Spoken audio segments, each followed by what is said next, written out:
A few thoughts now on our hard-working president-elect. Trump is not only hands-on in the challenging assembly of his cabinet and the naming of top White House officials, but he's also working with two corporations to begin saving American jobs. Trump must be comforted by the flagging Democratic Party. My gosh, the Democratic Party re-elected Nancy Pelosi as their leader in the House. Pelosi, who crowed that members would have to pass Obamacare before they could see what was in it. She must rue those words, don't you think? Even today, as she won herself a front row seat at the dismantling of the Democrats' program, Obamacare. Not a single Republican voted for it, so there will be no problem in dismissing it.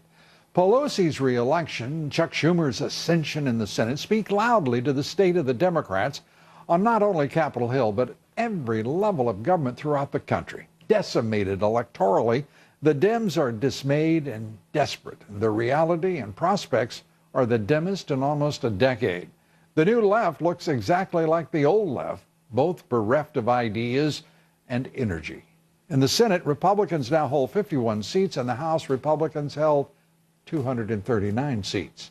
Republicans control 33 governor's mansions as well as an all-time high of 68 of 99 state legislative chambers. But the left, as usual, blaming everyone but themselves and their anti-democratic, inept policies and failed philosophy of ever greater dependency, greater spending, and greater government. Case in point, President Obama, who in an interview with Rolling Stone said this about the Democrats' losses in this election. He said this: part of it has to do with our inability, our failure to reach white working class voters effectively. Part of it is Fox News in every bar and restaurant in big chunks of the country.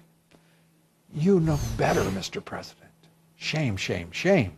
We're not in all of the bars and all of the restaurants. You also lost because the Republican Party in this country got very fortunate indeed. Lucky that a bright, bold, patriotic billionaire decided to relinquish his comfort and that of his family and risk all to run for president.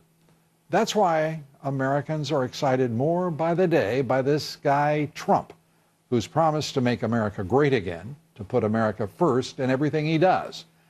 And oh yes, and this is the part that you may feel some anxiety. He's promised to drain the swamp, and he won't need an EPA permit to do that. Our quotation of the evening, this one from Teddy Roosevelt. He said this: the most successful politician is he who says what the people are thinking most often in the loudest voice. Does that remind you of someone? It does me. We're coming right back.